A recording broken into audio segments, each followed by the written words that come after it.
Hey, Sean Wilson here today. Thanks for watching today. We're here to get tips and strategies on how to take things that sound complicated and passages and movements that sound complicated from songs like Yesterday from Cory Henry, and learn the intro, learn how to play it. But not only that, we want to teach you how to extend that, add it to your own hymns, and add some of those chords and voicings into your own playing. So stay tuned for this video today.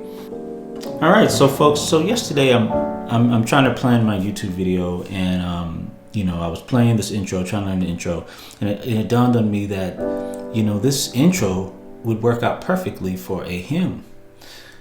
Tell me if you could figure out what hymn is going to work out with this.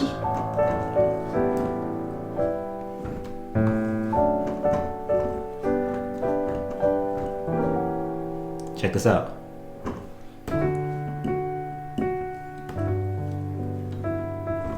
Recognize the song?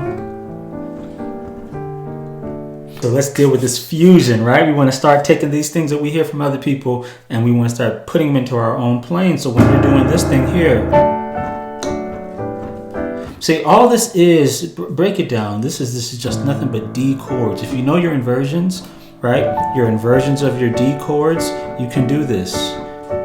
Just 3 inversions here. 1, 2, 3, and then go to your 4 chord, which is a G, if you're in the key of D. See? So 1, 2, 3. Now go to your G chord. Right? And we put, for that G chord, you can add an E there, which is a 6. Okay? But this is just really just 2 chords. Do it again. D chords, G chords, and then you have that chord there, which is a flat 9. Now what I want to do is go to the beginning of the song, and I want you to pay close attention to the songs, the chords that I want to stop on and show you, because we can't do everything. We're just gonna pull out certain chords. So we have, right?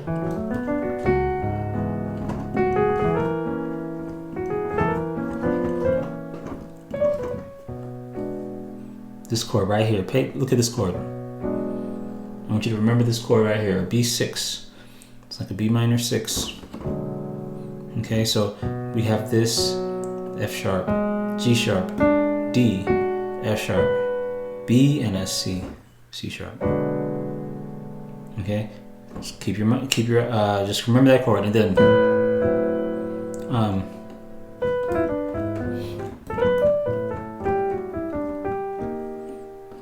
remember this chord.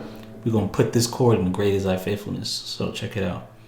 This is an E flat. This is like an E flat chord over an A. Where does it come from and where can I use this? We're going to find out in a second. Right? Okay, and then what about that move? That move's impossible, right?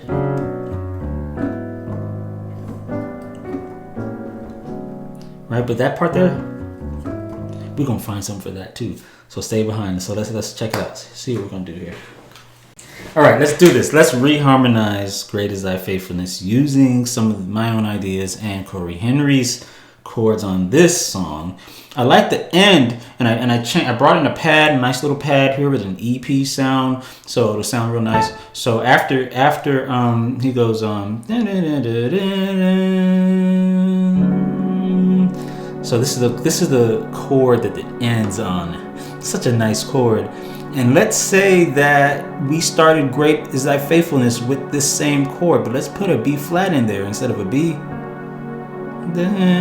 Great is thy, say, great is thy faithfulness, right? So it sounds real nice. And let's do, let me do from the top, that intro, but I'm gonna go into "Great Is Thy Faithfulness" instead of the, oh,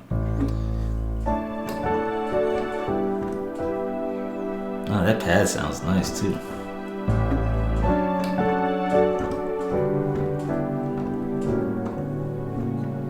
And then now let's try. This is your intro for "Great Is Thy Faithfulness," right? I'm thinking of a G flat chord over D, right? So that's how I'm thinking of this. Great is thy, and then here's your just a regular dominant chord, right? and then faithfulness, okay, and which is a B minor 6. So that first chord is, reminds me of like a Dewey Powell kind of chord there. So I'm just having a G flat major add 2 over D. Great. All right, so great is thy. Here's your dominant chord here, D, F sharp, A, C, F sharp, and then faithfulness, okay? So, and then the next part is, oh God, my Father, right? So,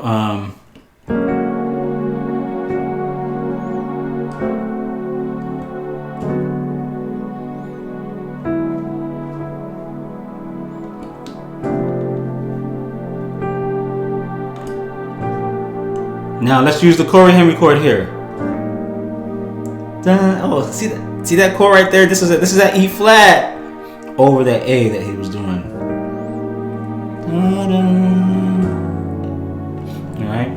So nice voicings here that you can use. Play it like this. I don't know if you want to play this when a singer playing it. When the singer's singing it, you want to confuse them too much. But maybe when she stops and you just kind of are kind of playing softly as talk music, maybe it'll work that way. But you know, I have a C sus 13 here. It's a nice voicing.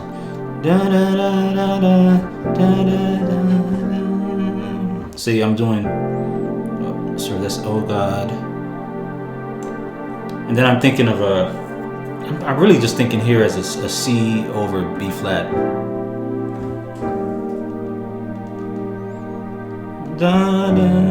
See, because what's happening is that melody is staying the same, you know. So normally we would play.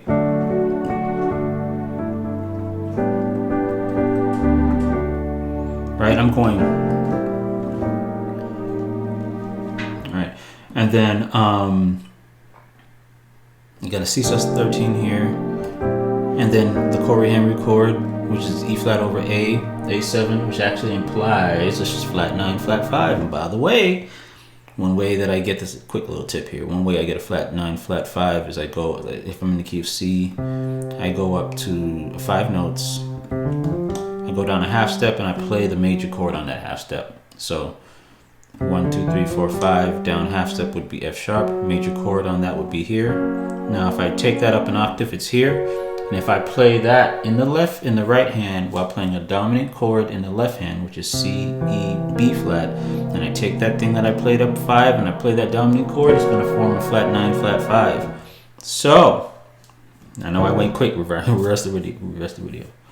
So, in this key, in the key of A, go up 5, 1, 2, 3, 4, 5, go down a half step, E flat. So an E flat chord with an A dominant will form a flat 9. Now, this is not a video about flat 9s, flat 9, flat 5s, but I was simply showing, I'm trying to teach to both levels. So at an easier level, you could just see this as being an E flat chord inverted over A. However, if you were past that step, you should be seeing this as a flat 9, flat 5, which is a type of dominant chord, and I'm showing you how to form that dominant chord easily and quickly.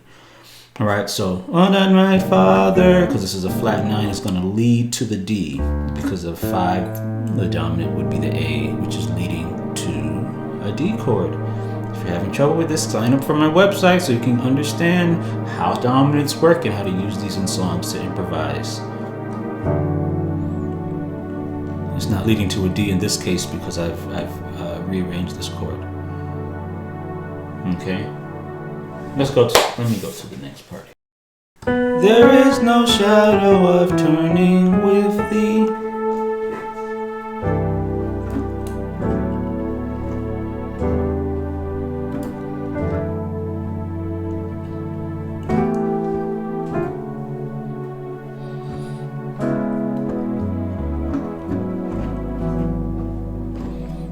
Right,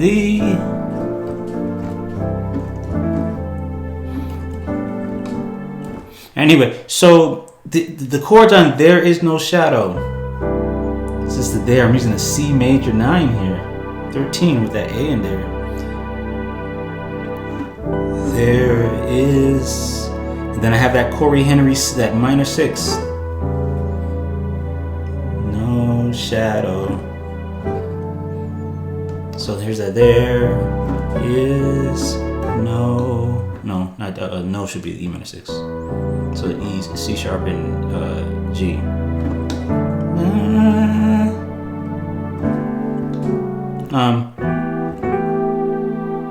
What did I do? There is no shadow.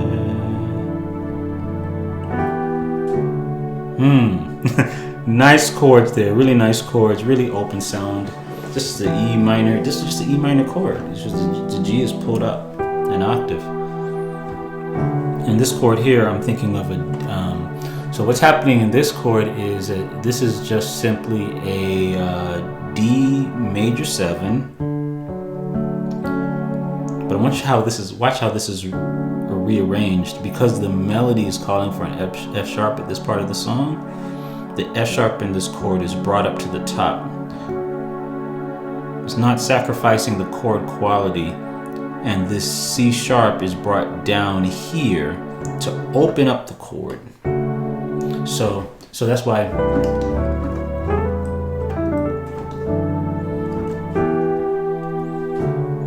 gives a nice little open sound there, but it's still a C, it's still a D major 7. So I could play it like that, but I like that voicing better. And then turning with the now that was cool because we used Cory Henry's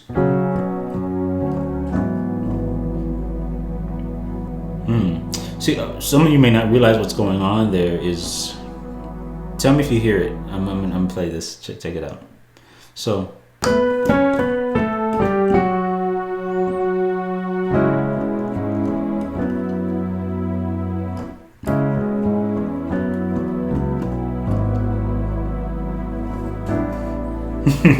I know some of you may not know what happened just now. I'm gonna do it one more time, see if you can get it.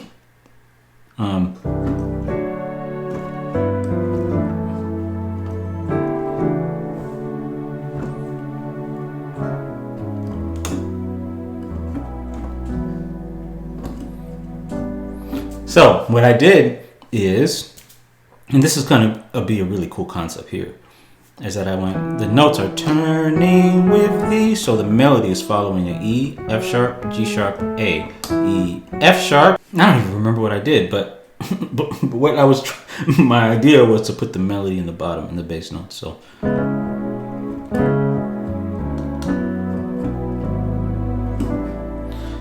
turning the F sharp,